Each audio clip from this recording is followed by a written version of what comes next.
നമസ്കാരം. സിറ്റി ന്യൂസിലേക്ക് സ്വാഗതം. രാഷ്ട്രപിതാവ് മഹാത്മാഗാന്ധി AICC പ്രസിഡന്റായതിന്റെ 100ാം വാർഷികം ആഘോഷിക്കുന്ന വേളയിൽ മഹാത്മാഗാന്ധി കുടുംബസംഗമവും കോർപ്പറേഷനിൽ പുതുതായി വർദ്ധിച്ച കാഞ്ഞിര ഡിവിഷൻ കോൺഗ്രസ് കമ്മിറ്റി രൂപീകരണ യോഗവും നടന്നു. ജില്ലാ കോൺഗ്രസ് കമ്മിറ്റി സെക്രട്ടറി മനോജ് കൂവേരി ഉദ്ഘാടനം ചെയ്തു. മഹാത്മജി, പ്രിയപ്പെട്ട ബാപ്പുജി, 1948 ജനുവരി 30-ാം തീയതി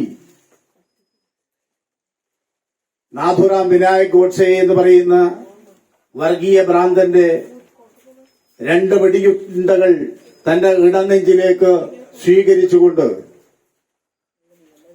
വെടിയുതിർത്ത ആ മനുഷ്യനെ ഭയപ്പാടെയുള്ള കണ്ണുകൾ കൊണ്ടല്ല മഹാത്മാഗാന്ധി നോക്കിയത്.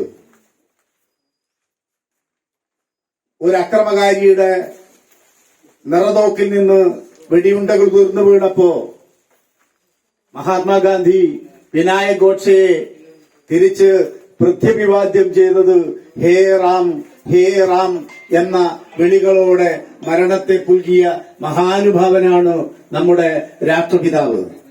എടക്കാട് നോർത്ത് മണ്ഡലം പ്രസിഡന്റ് KV ചന്ദ്രൻ അധ്യക്ഷത വഹിച്ചു. Kannur block Congress president Rahul Kayakkul, corporation councillor Bijoy Thayyil, Edakkad മണ്ഡലം president Vinod Puthukkudi, Mahila Congress block president NP Padmaja, youth Congress Kannur east മണ്ഡലം പ്രസിഡന്റ് മുഹമ്മദ് റിബിൻ, INTUC മണ്ഡലം president Sajeevan Chala, Kannur block treasurer MP George, block secretary K Mukesh master, Pulukkayi Sureshan, Mahila Congress booth president TV Shailaja, Sunitha MP, Thottada division president Sabu Vattakulam, Sureshan അരിപ്പ, സുരേഷ് ബാബു വട്ടക്കുളം, ഷെരീഫ് അഹമ്മദ്, മുഫ്സിന ഫൈസൽ തുടങ്ങിയവർ ആശംസയും കാഞ്ഞിര ഡിവിഷനിൽപ്പെട്ട പ്രദേശങ്ങളിൽ മുൻകാലങ്ങളിൽ പാർട്ടിയെ നയിച്ചു പാർട്ടിക്ക് അടിത്തറ പാകിയ മൺമറഞ്ഞ നേതാക്കളെ പ്രോഗ്രാം കോർഡിനേറ്റർ സുമേഷ് കാഞ്ഞിര അനുസ്മരിക്കുകയും ചെയ്തു. മണ്ഡലം സെക്രട്ടറി മോഹനൻ കണ്ണോത്ത് സ്വാഗതവും മണ്ഡലം വൈസ് പ്രസിഡന്റ് OP തിലകൻ നന്ദിയും രേഖപ്പെടുത്തി. പുതിയ ഡിവിഷൻ കമ്മിറ്റി പ്രസിഡന്റായി സുമേഷ് കാഞ്ഞിരയെയും സെക്രട്ടറിയായി സുനിത MPയെയും ട്രഷററായി OP തിലകനെയും ഉൾപ്പെടെ 20 അംഗ കമ്മിറ്റിയെ യോഗം തെരഞ്ഞെടുത്തു. കനത്ത മഴയെ അവഗണിച്ചും 60-ലേറെ പേർ പങ്കെടുത്തത് ഏറെ അഭിനന്ദനാർഹമായ കാര്യമാണെന്ന് നേതാക്കൾ വിലയിരുത്തുകയും ചെയ്തു. News desk, city news.